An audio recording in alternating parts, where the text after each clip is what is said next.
All right, people, it's a new episode, new show on this week. So today is an exclusive interview. We do it on Friday. Normally, I know we do our interviews on Saturday, but this one is such an exclusive one. Ladies, let me welcome you on Asvaye Kasi Explorer. Such an honor and privilege for us to have you here. Look, I am so looking forward to this session personally due to the fact that you guys are on business. I am so much inspired doing a research, searching how you guys live, searching how you guys conduct yourself online. It's been a lot of inspiration. So Dima and Mpho, I welcome you on the show. Hi. Hi, everyone. Thank you for having us tonight. Yes, we're so excited and we're hoping that people will learn as much as possible from us. We are not the smartest people in the room, but I can promise you, if you take some of the things that we have learned ourselves, you will definitely realize your dreams and push and make sure that you become successful. Right. I want us to start right from the spirit that we had just experienced, like now, the fluent and looking like flawless relationship that you guys have. Where did you guys start with this relationship? Yeah. Okay, so let me tell you how we met with Mpho. So we had common friends and we were out. Uh, there was a festival and I said, Wena, you look like me, man. Who are you?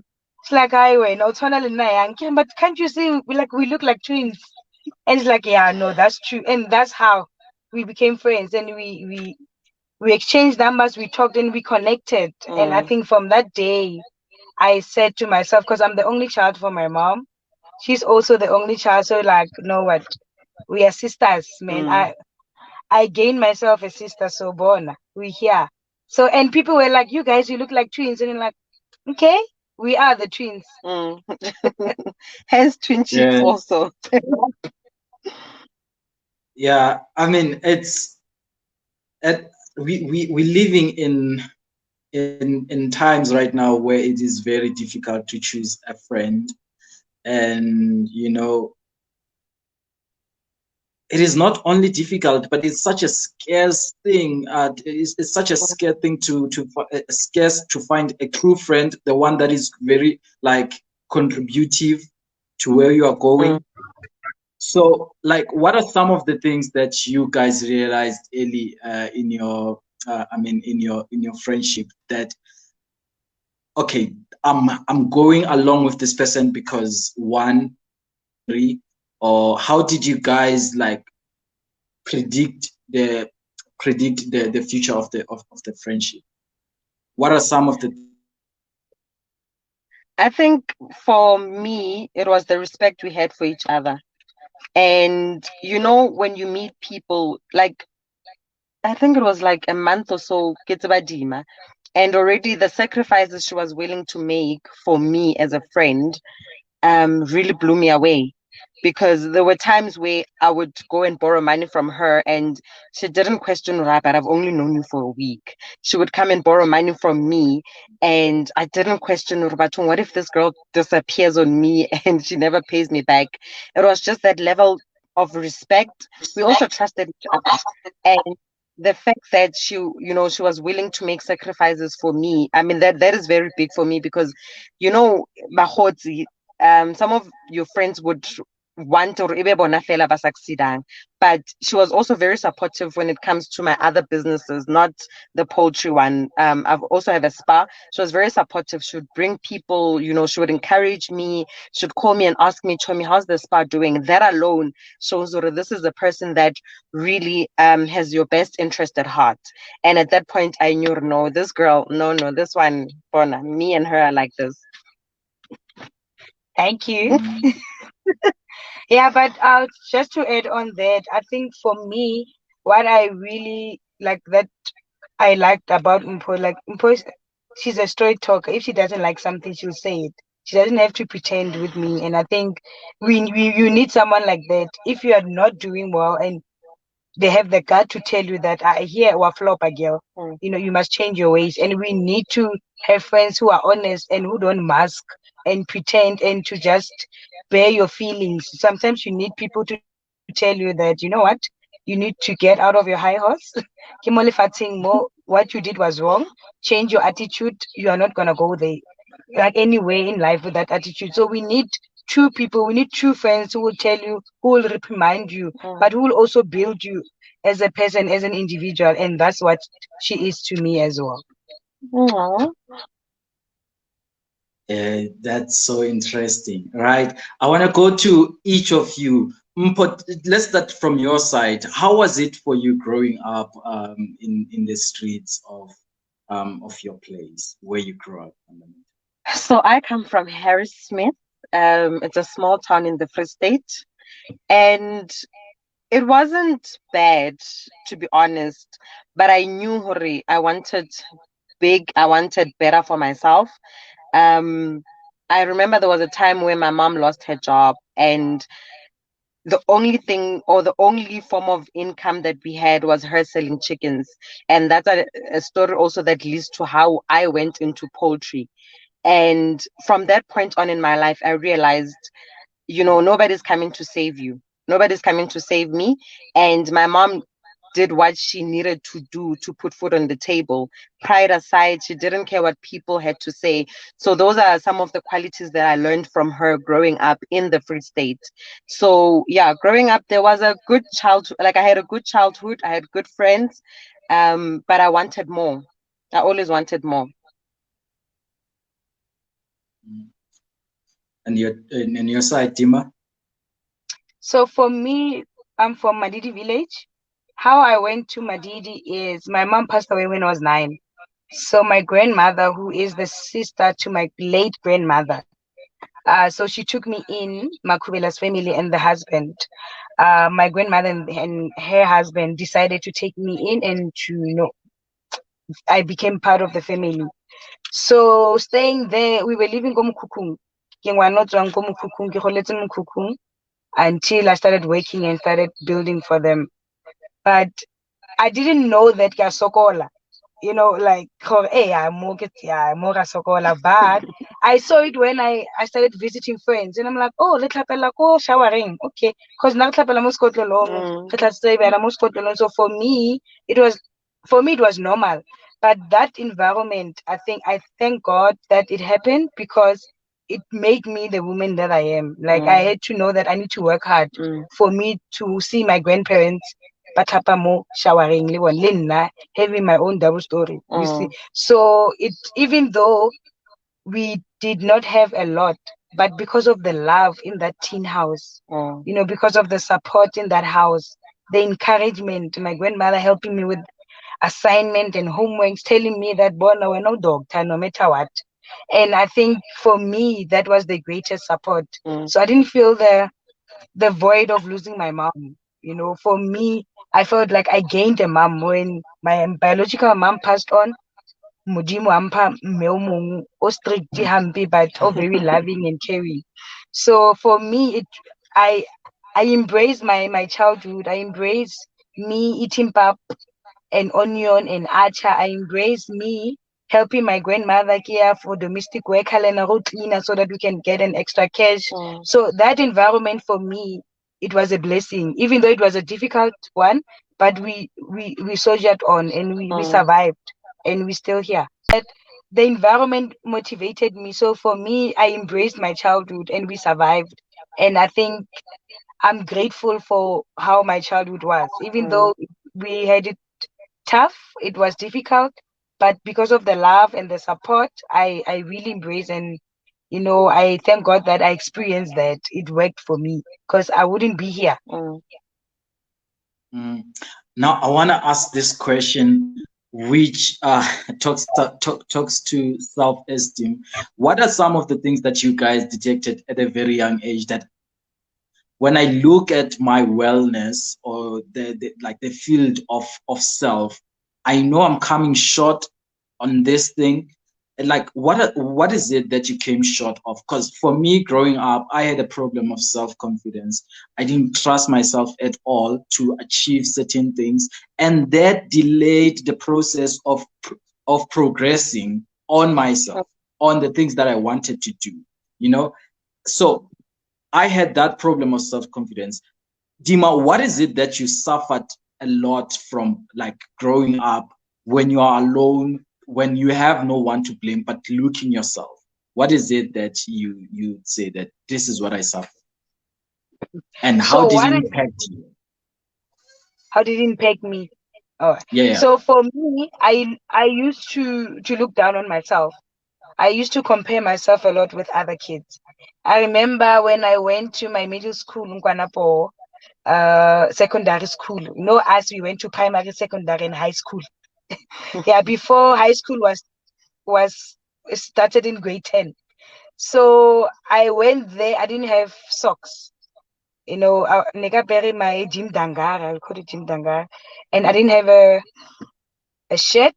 I remember little pantalaka and then just school shoes. And when I got there, hey, people were very full uniform, and I'm like, yo. Then I'm like, so that what I did that was not good for myself. I used to compare myself with other kids.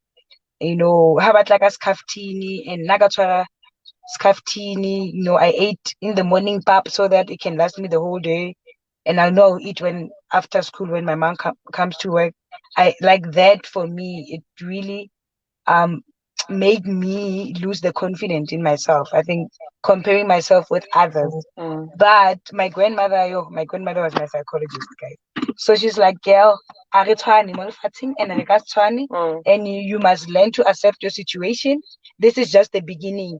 And one thing that my grandmother used to say is, it's not where you are going, it's not where you're coming from. Sorry, it's where you are going. So your background doesn't determine who you are. You know, so umomu kukung right now, but it doesn't mean oswela momu kukung. So you must stop that. And I think from there I took away to say, you know what, it's not about where you come from, but it's about where you're going. And that's where I stopped comparing myself and said, you know what, this is the situation, but kitlo popa. I kitlo popa shem. And no papila chom. Like that. Yeah. As for you, Mpho? Okay, so Lina, I think now for me it was self-confidence and also growing up. Um, a lot of people used to compare me with other people go skolong. So for instance, they would say, why usatsu top 5 jolo ka Dima? Why usatsu top 1 jolo ka Dima? And I know maybe that was a form of not motivation, like encouragement to say, "Uka fitla top 1." But I would always ask myself, why do they want me to be like Dimakatso, give it top 1, for instance, Gilabon? And I felt like I'm not good enough because I'm in top 5, but you still want me to get to top 1. Can't you appreciate the fact that I am in top 5 and not top 1? You know, I'll work towards top 1, but don't throw it in my face to say it's more like you're saying I'm not good enough, you know. And growing up, I'm one person. I talk to myself. I look myself in the mirror, and I had to unlearn certain things. So, okay, you are enough. If somebody is comparing you to another person, that's their problem, you know. And right now, I can confidently say I'm the most confident person I know. I can walk in a room of people that are more beautiful than me, but I know who I am, and I'm not intimidated by other people. So, yeah, it was definitely self-confidence growing up. I see. I see. And now I want to come to you, Dima. What is it that inspired you so much to continue and so further with education in psychology, studying psychology? What was the biggest motivation behind it? Okay. So after losing my mom, they took me to therapy. So I went to play therapy. I was seeing psychologist, and then that's where I developed that relationship. I said, you know what? No, I can do this. And I think that's where the love started. And also for me to, like, I've seen people that they lost their mom, they lost their parents, things happen and they give up in their lives. And I'm like, no, I want to change that mentality. And then for me is I wanted to make myself as an example. I don't want to say, okay, look at Mpho, she did this. I'll say, look at me. I went through what you went through. So if I survive, you will also survive. So I wanted to also motivate the younger ones. That's why I love working with teenagers to say, you know what, even though things happen in life, we have no control, but it doesn't mean we must end our life. It doesn't mean that we won't succeed. Yes, it's painful, but we deal with it and we find some strength and we move. So I think for me, that was the motivation as well, to help and to assist and to motivate. And I wanted to be that example for myself. Like that. And Mpho, now there's one thing that I think it's not actually one thing, but it's one of the things that you guys posted, uh, that it's when you have a positive mindset, you see opportunity like in everything. But when you have a negative mindset, it's sort of you see a fault in everything. I'm just paraphrasing. I can't recall very vividly. So I want to now come to you, Mpho. Where did you get that mentality, and at what age do you meet that mentality? Because that gave me chills. Yeah. So growing up, I've always believed, Hore, if you are negative, you attract negative vibes. In class, people would say negative things, man. Like, for instance, if you continuously say I'm tired, eventually you're going to be tired because it's something that you believe, it's something that is in your mind. Sorry. Can you just start here? I would like you to differentiate negativity with positivity, because I am fully aware that sometimes we can assume that people understand certain terminology, but just to find out it's what they have heard most and now they think they understand it. But can you please help us to understand the difference between the two? Positivity, what do you personally look as something positive and as something negative? Okay, I'll give you an example of how we started poultry farming, right? So negativity would be you know you don't have funding, right? You can't use that as an excuse all the time. If somebody asks you, Hore, why business how is akal, and you always saying, I get funding. We all don't have funding. Positivity is then I don't have funding, but I can sacrifice 1 and 2 to start my business. I can take 100 rand from my money, give aside for the next 6 months, and get whatever bag of feed or chicks that I need. So you being positive, you find a good thing in a bad situation. That's positivity, because we can't lie and say when you are positive, bad things don't happen. You are going to get to a point where in business you feel like I want to give up. But if you are positive, you'll always look for opportunities. Okay, fine.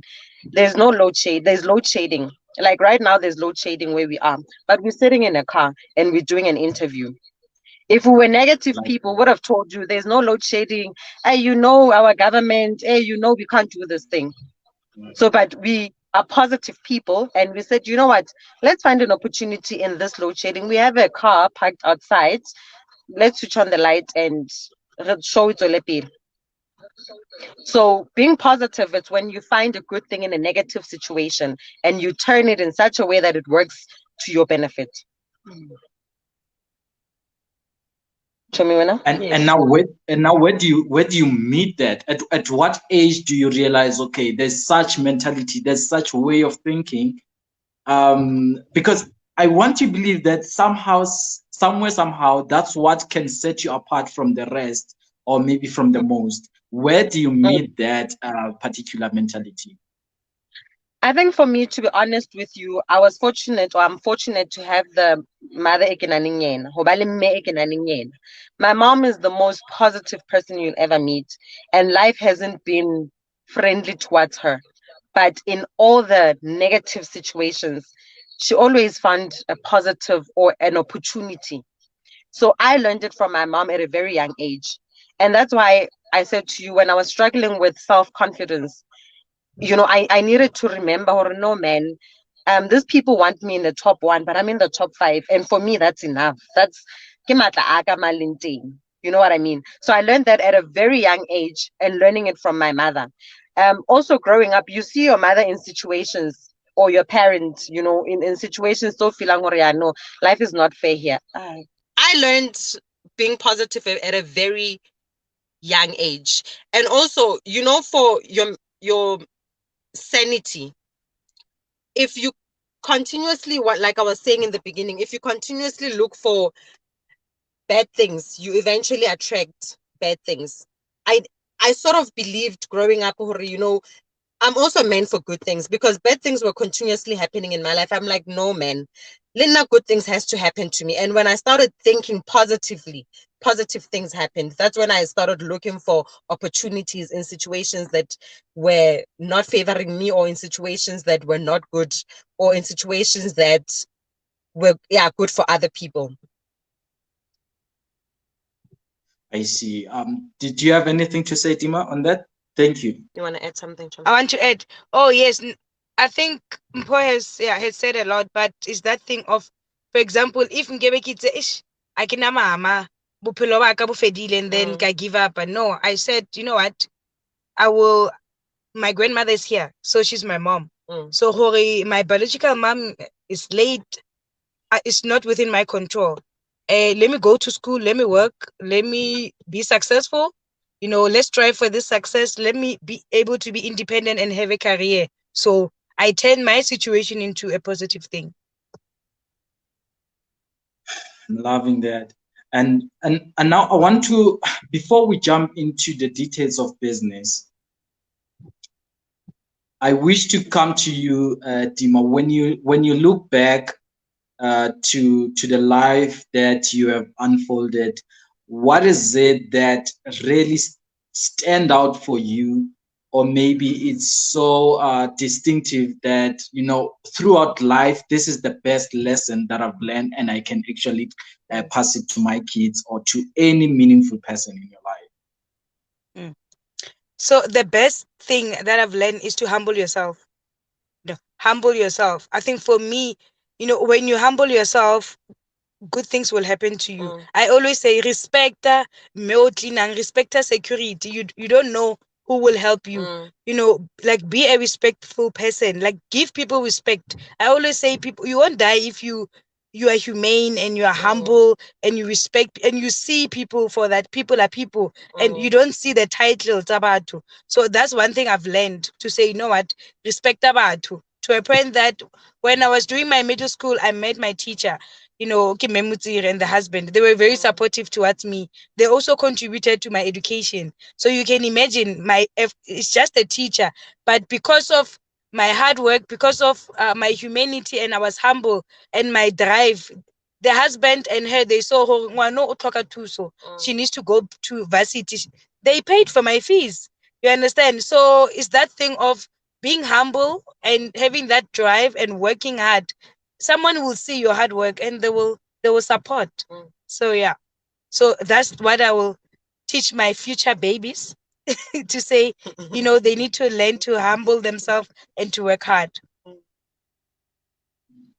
And Mpho, how do you maintain the relationships that you find like outside, maybe this, like outside the immediate space? I'm not talking about I'm talking about your family, like outside your family, outside your friendship. How do you maintain those relationships? And I'm asking this question because right now I am so aggressively, like, telling people that don't burn the bridges, don't burn the meaningful bridges, because very important. Can you please go on that? I don't have a smart way of unfolding this question, but that's what I want to ask.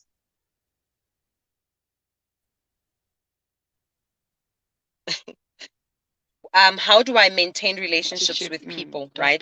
To your point, very important, do not burn your bridges. And to Dima's point, like, you know, when you are humble and you show respect to people, which is another thing that I picked up when I met Dima. Okay, there's a mutual level of respect here. We respect each other, and you show people respect. You don't know who's who. You could be passing someone, and you'll find that you're actually passing a CEO of some company. So it's very important to respect people, irrespective of their position. Also, it's very important that even when things are not working between you and, for instance, let's say in a business situation, don't burn your bridges. That is very important. And I think also, yeah, man, respect for me goes a long way. Like the moment you show me respect and you respect what I do, you respect my work, you and I are good. But I like the fact that we are the youth with a never say die attitude. So we're gonna see it through anyway. We're The just show gonna must do go it. The on. show must The go show must on. go on. It doesn't have to be perfect, but people will get the message. Yeah. That's what matters. Oh, for sure, for sure. I love that. And now I want to ask this question as our way out from your bio and other details that are personal into you. I want to ask each of you, or each of you is actually expected to answer this question. So I don't know which one will start with. Dima, when you look at your life, how it appeared, and how you look at it, as like you can see from a distance, do you think your life could have turned out differently if you had more challenges than you had? Do you somehow think that maybe the progression that you had, or the success that you had, was was mm, like on the leniency of the challenges that you had? Maybe someone had like someone is having more than you have, the challenges that like are more severe, more like not literally brutal, but like sort of so harsh challenges. Do you think your life could have turned out beautifully still? Or like I want to understand, was it the matter of the mindset, or it was the challenges that you had, they somehow became very lenient? Okay. For me, it's both, ne? But the main one is the challenges. I think, like, to be in that situation. Like, I remember there's this, I always give an example of this, even my grandmother knows, to say, yo, there was a day where pula in and mukuku or go kwagara today. Oh, wafofa, Dimakatso kera, oh, wafofa, ayo, Mikey, oh, today, I go balakon.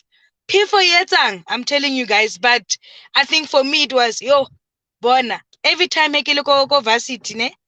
Go, I went to Northwest University, Mafikeng campus. So when I'm there, and then I have to study, ne? I will be able to get over. Like Papaka will, at some point I stayed with my dad, ne? So go Mafikeng. So Papaka, when he comes, he'll say, "Are you still studying?" I'm like, "Eh, bra, like I have to study." Because that also made me to say, if I don't study, I'm gonna go jang. If I don't study, I'm going back to the same situation. That I don't want that life again. Yes, I'm grateful that I have a shelter, but I don't want it forever. You understand? So for me, my challenges, they motivated me. And the mindset I had, like I had a very positive mindset to say, you know what? Yes, Khuraf, yes, it's difficult, but forward we go. But the positivity is I need to be independent. When I saw,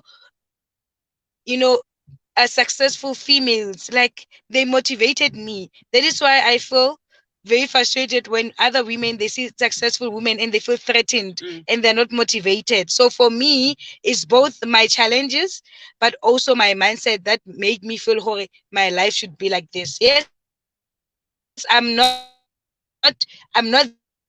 there, but I'm going there. But for now I'm surviving, and which is great. I'm grateful for what I have, my career, everything I have. I'm grateful for what I have, my career, everything I have. I'm grateful for it.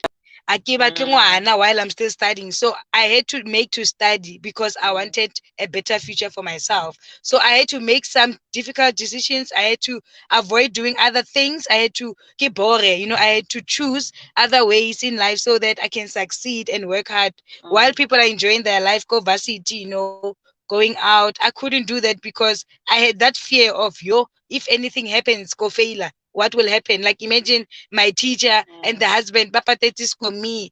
Those are the situations that pushed me high, student. But when I get it. I get it. And as for you, Mpho? So for me, it was definitely mindset. Now, varsity I was going out, guys. Now, varsity, I never I enjoyed shame. I didn't at all. No, I went out, and varsity, I went out, I enjoyed. I made sure that, you guys know. Oh, life you no. So I went out, but like for me it was mindset, right? So I knew if I go out on Sunday, I need to make up for the time that I lost on Saturday. Mindset. When they'll go out on Saturday, go out on Sunday, Monday was and then I fail. So it was definitely mindset. And then also challenges, of course. Remember, challenges, they shape who we are. Either we're not from the challenges, you decide if you want to look at your challenges in a negative or a positive form, and from that you choose. If you look at it in a positive form, then you create opportunities for yourself. So it's definitely mindset and challenges, they go hand in hand, man. And also maybe one thing that we should say is your situation does not determine where you go, or how your future will be. You as a person, you need to make a decision. Okay. But you as a person, you need to make a decision. This is not where I want to be for a very long time. This problem does not define me. My background does not define me. That does not define me. You need to make a decision as a person, as an individual. I want to get out of this situation. And when you make that decision, you must know there are sacrifices that you as a person need to make. You can't say you don't want to be poor, but udutsi, you're not coming up. If you say you want to come out of a situation, you're not going to sit back and come up with excuses. There's no funding. The government is not helping. Mpho, ke mo sendetse email ka re a nkenye ko spanning. She hasn't responded. It's not my responsibility as Mpho who kenya mosebetsing. You need to reach out to people.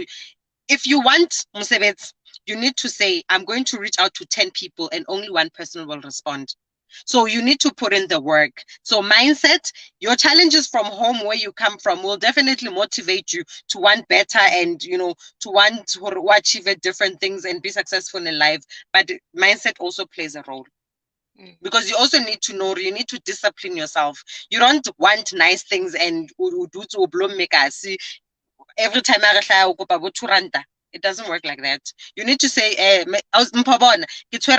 500, ke batla go reka di-veg a ntlatse ka 100 rand, then ke a bona gore okay, motho o serious ka life. So mindset and challenges definitely go hand in hand.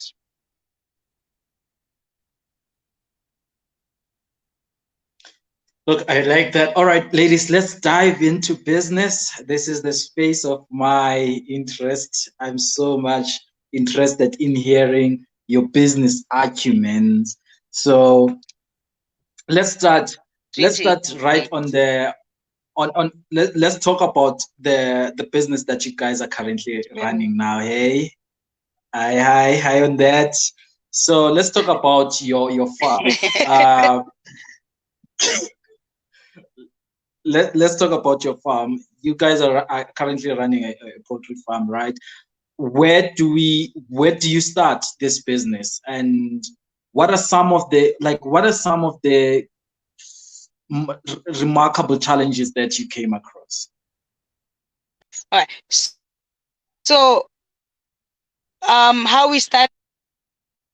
So, because me and Mpho, we are, yes.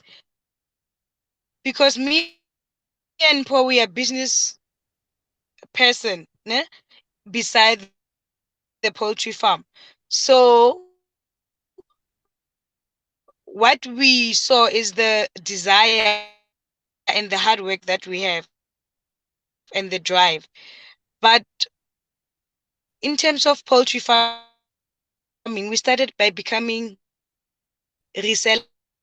So we'll buy chickens from farmers. We wanted to have a market. We wanted to see, is this something we can do? People like live chicken or slaughtered chicken? We want to have a market. And that's where we started with being resellers. Then after then, we started having resellers. We started having a market. Then that's where we said we want to start growing our own chickens. So that's what we did. Instead of buying from other farmers, we can grow our own, and that's how the business grew as well. So let's talk about one, and Mpho will talk about more as well. But one challenge that we had is funding.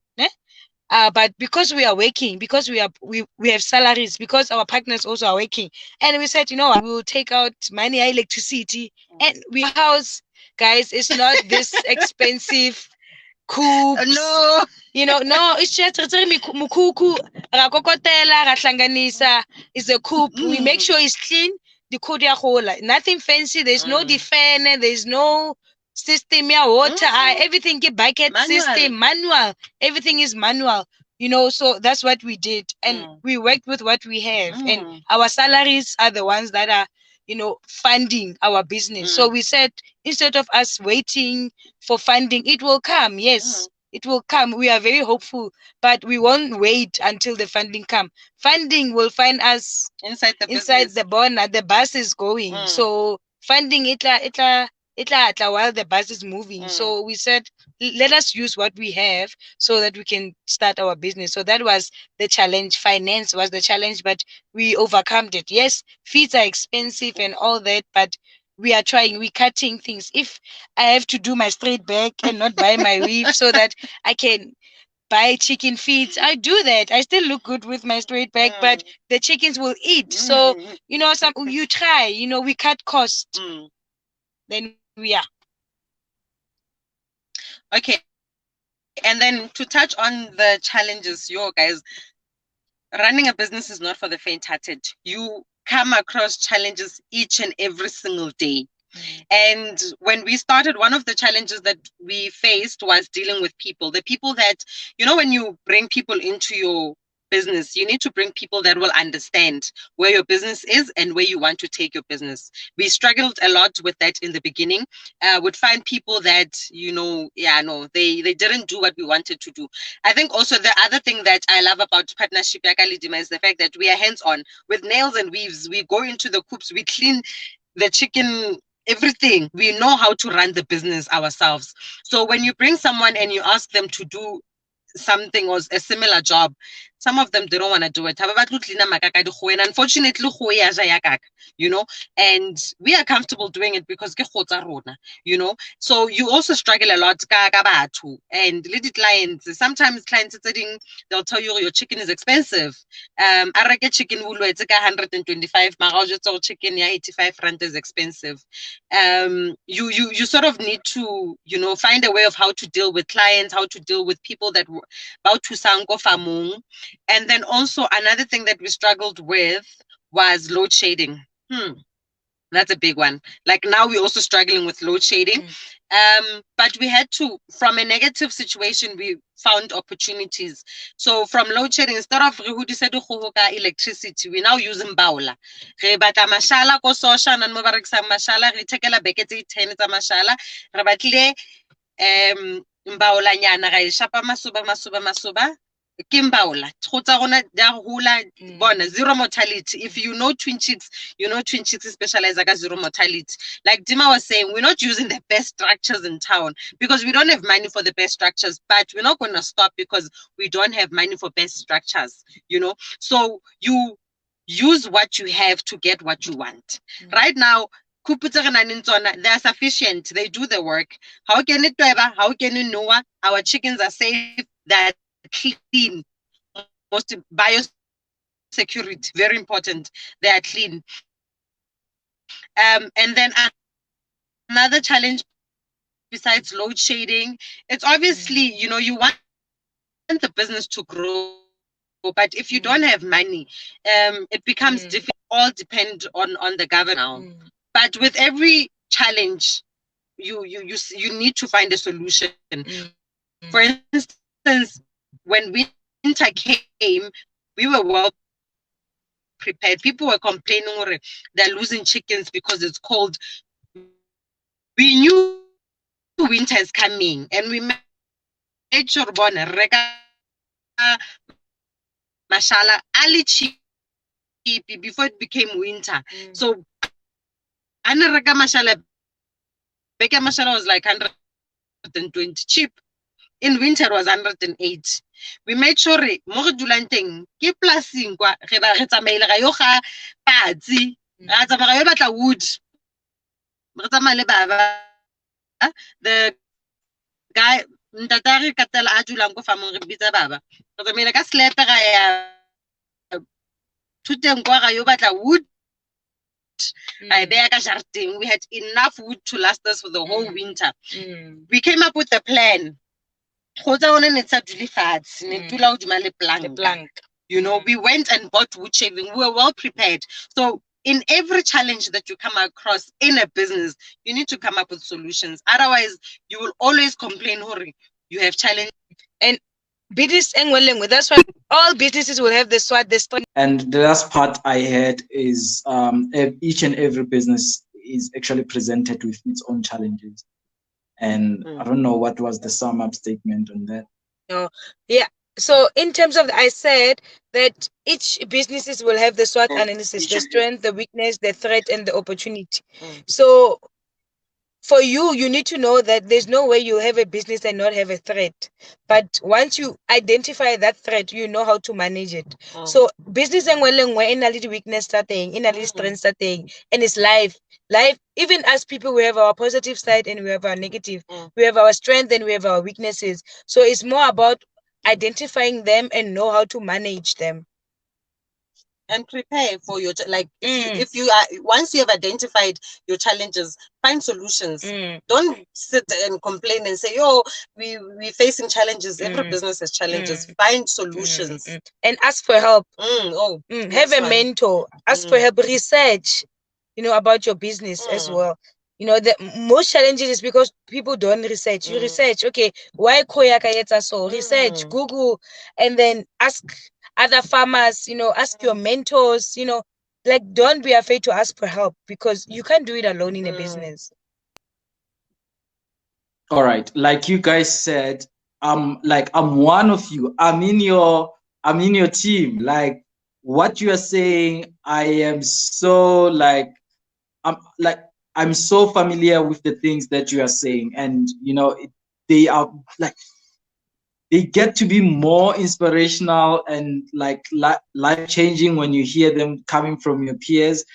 So what is happening is with this, the reason we're doing this way, it's not that we predicted the future that things are going to happen this way, but it's that thing of not having so much to start with the perfect vision of your business. So as for me, I love podcasts, and I didn't have equipment, and I was like, okay, let me go with what I have. And it's been 2 years. It's been 2 years of accumulating skills. I wanted to accumulate skills, but surely by next year we will start now having traditional interview, and I'll give you a call just to come by that side in Gauteng or maybe wherever you guys are, just to give you like a traditional interview. But okay, we don't stop there. Now I want to come to the question of finances. I want to come to the question of finances. So I have a very it's an unpleasant experience when it comes to startups finances, right? So first time when I ran my barbershop, so I had a barbershop back then. I ran it at home, like in my parents' apartment. So as I was generating money, it was going through the door of grocery, through the door of household expenses. Now that gave me some perspective on finances, that really running a small business and having a business that sort of paint a picture that, hey, we're excelling as a poultry farm. people start having expectations, people start having, like, how do you guys deal with the challenges that comes with your startup as far as finances are concerned? I think one thing that we have learned, you need to take care of your business financially for your business to take care of you. And that's why when we talk about how we started, we don't talk about we got funding. We sort of understood that we needed to make a sacrifice, and we continuously make sacrifices from our own salaries to fund the business. Whatever little profit that we get, poultry farming has money. Like Lalela, there's money, but it's what differentiates successful people and people that do not last in the business is that some people, as soon as they make 1,000 rand, they take that as profit and they spend the money. We take money and we invest it back into the business. So we're going in Jan 2023 will be 2 years in business, and we have not taken business money for ourselves. We don't have salaries We yet. don't have salaries. We don't take money from the business. We take money, that money profit we make from selling chickens, we put it back into the business. You need to buy wood shaving. You need to buy feed. Feed is expensive. If you are in poultry, you'll know that feed is extremely expensive. You must pay your abobaba, your workers. Farm. You must buy equipment. You know, there are so many things that you still need to do. We want to build another chicken coop because next day we want to do layers. So we take the money, you know, respect money for money to stay in your pocket. So what we are doing right now, we're putting it back into the business because we know 5 years from now, that business will take care of us. So respect money, irrespective of whether you're making 100 rand a month or you're making 10,000 a month. Respect money and invest it back into the business, because it doesn't make sense that you make 100 rand this month and you go spend it, and then next week you need to take 5,000 from your own money and invest it back into the business. It would be nice to earn a salary, you know, but it will come. That time will come. You should not rush it. So it's more of how to control and how to manage your finances is very important. Discipline. You must discipline yourself. And in a partnership, it becomes difficult. But fortunately for us, we both have the same vision. We want to invest it back into the business. Someone else can say, no, but I want my share. I want my share. You see? So also when you go into partnership, look for such things. So for us, we put it back into the business, and we know definitely that someday. All right. Remember to subscribe on our YouTube channel. It's Asvaye. Just type Asvaye on YouTube. You're going to find our previous episodes. And remember to share our conversations. I bet on these conversations that I am having here. If you really, really want to change your life, this is a way to go. So let me welcome you back, ladies. Yes, we here, Sila. The show goes on. Not shedding or not. All right. You were talking about knowing how to manage your finances. Is there anything that you wanted to add just before you got missed? No, I said that we are building generational wealth. So to build a wealth, to build generational wealth, it doesn't take 2 years. It doesn't take 3 years, guys. It takes time. So people with these big names, they will tell you that it took them time to be where they are, and you need patience. You don't need to rush. So for us, we understand that generational wealth, time is the process, and we will get there. We will get there. Also, don't start a business because you think there's money in business. The first 5 years you'll struggle, if not 10 years, before you see that money. So mentally prepare yourself. We all want money, of course. It will come. But it doesn't come in a day.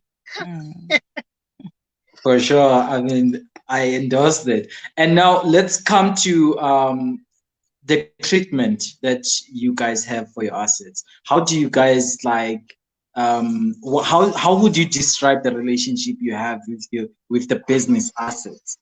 How do you guys treat the assets in the business? Oh, so how do we treat the assets? The assets of a business. Yes. Okay. Oh, so let me give an example, a typical example. Our family members, they know that we sell chicken. And then people will say, Dima, I don't pay chicken anymore. No, you must buy my chicken. You understand? Because for us, it cost us money to grow one chicken. So if I give you that chicken for free, and and you want to come and take my chickens because I'm your niece, I'm your, nephew, and I'm your cousin, I'm your child. It's not gonna work. I'm your friend. It's not gonna work. So I think it goes back to saying that, you know what, we need to respect our family members, our friends. They need to buy. We can't just give because we know you. So you need to be very strict and very disciplined and have boundaries. People don't like it, and it's okay. But you can't just come to my farm and say, okay, let's go buy my chicken. You understand? So how we respect our asset, how we respect our business is having discipline and having boundaries. That is very important, because we lose. If I give you because I feel guilty, and I give you because I keep black tax, then at the end of the day, we are suffering. So go for 10 chickens. That 10 chickens is 1,000 for me. That will help the business. So it's more about putting boundaries and respecting and being disciplined with your business. No, if ke chicken, I buy. I don't take chicken and fry. I buy that chicken. We want to see the money in the account. So I think for us that really help us and help us to sustain the business. And I think also the fact that we use our salary to invest, or we invest it back into the business, that says a lot. Because we started farming last year, but we managed to buy land for ourselves where we are farming. It's not a huge land, it's not hectares and hectares of land, but it is our land, and we grow our chickens there, and we plan to grow other livestock there. So it really says a lot. We take care of our assets, and we also teach people how to take care of it. That, in a poultry situation, poultry farming, you don't allow just anyone to come into your farm. And we're very strict. Even our parents, our mothers, our grandmothers, they don't just go to the farm when they feel like going to the farm. They need to call and set and like set an appointment with us. Then we'll tell Baba, yes, open, or Baba, no, don't open. Because broilers are very sensitive. So we need to control people going in and out. Even in the chicken coops, it's only for people that go in, myself, Dima, Baba, and Mama. So we are very protective of our assets, and we teach people. And to Dima's point, we set boundaries. Just because I am your child, or I'm your grandchild, or I'm your friend, doesn't mean you can just dash to our farm and say, I'm here to take chicken. No, respect. Oh, you are here to view. I said it's not a museum there. I said a museum, guys. And people think no, chickens are sensitive. You can bring bacteria, you can bring germs that we don't know. When you leave, the chickens are gonna be because that it doesn't meet. Cute, you want to touch the chicken, then they die because of you worked with chemicals. So I see the zoo, guys.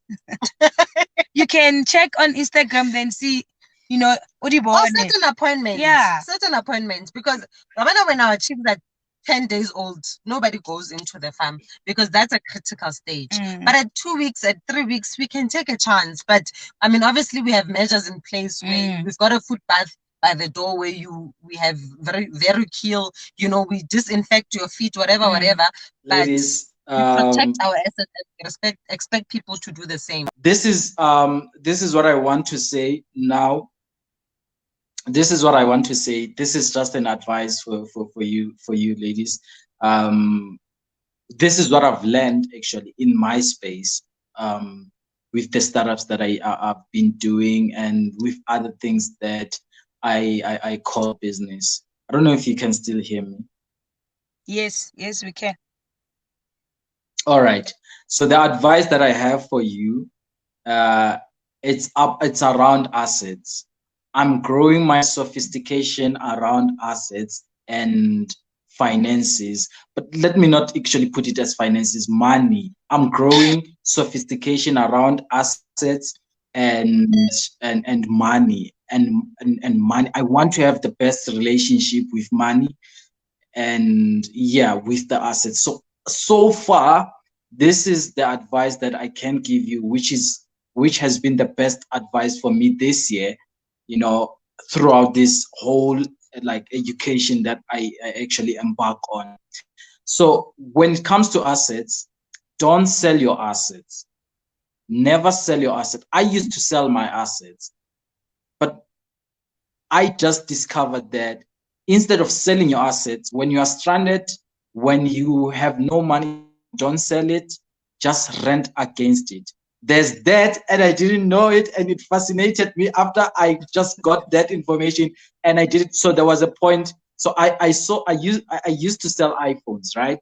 So this lady had a lay-by of an iPhone, and I think it was something like 7,000. And now I had to return her money, and her money was running short of 1,500 because I was taking out of my pocket instead of receiving it back from the supplier. So the supplier was taking a long time, and I didn't want to taint my name as if I'm a scammer or something. So I was just like, I'll wait the one from the supplier. I'll just pay her from my pocket. So now, at that moment, I'm running short of 1,500, and I don't have anything in the bank account yet because my money is invested in people. So what I did, I took one of my assets and I went to a shop that pawned the assets. And I was like, take this asset for a month, give me this much. I'll fetch it by month end. They gave me that much. Now the asset that I took, it's on rentals on someone. Someone is renting it out. So by month end, the person paid the rental amount, like my client, and I took that money. I went to release my asset. And before I learned what I've learned, I was not going to do that. What I was going to do, I was just going to take that asset and sell it and get a difference of maybe 5,300, 5,000 or 3,000, and lose something like more money if I could have if I could have actually rented against it. So my advice to you now is, with the assets that you have, when you are presented with financial dilemmas, financial difficulties, don't consider selling it. Rent against it. You can go to a shop and pawn it for a month. You're gonna get it back, unless you are so certain that I'm no longer gonna need this. Because what I did, one of the mistakes, when I reflect now on what I did, so I used to have a camera, and I deemed it as an asset. I didn't look at it as a pure asset, but it was an asset. It's just that I didn't know, right? And I sold this camera of mine, I think by 3,000 or something. And now I'm interested in podcasts. I could have used that camera if I didn't sell it. You know what I'm saying? Yes. And now I have to spend money that is more than the camera that is more than what I received from the sales of cameras. So you get what I'm saying?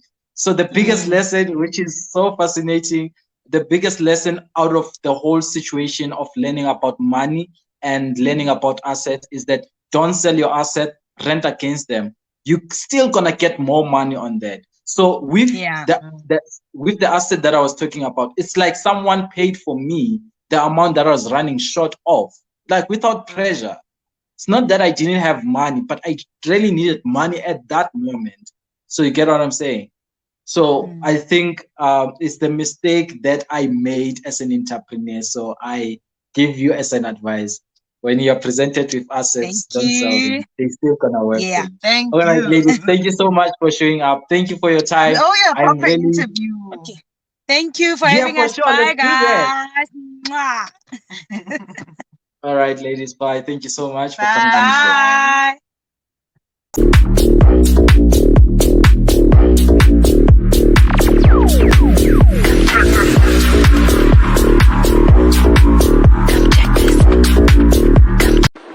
Come check this. Come check this.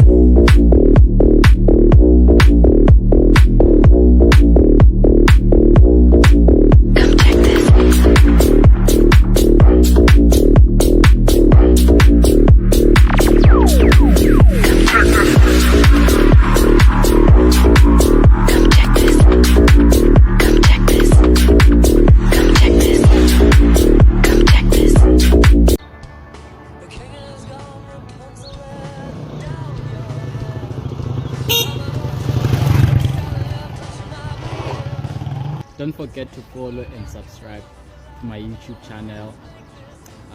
It's Asvaye on Facebook. Follow Asvaye and share the conversations. Question people about mentality.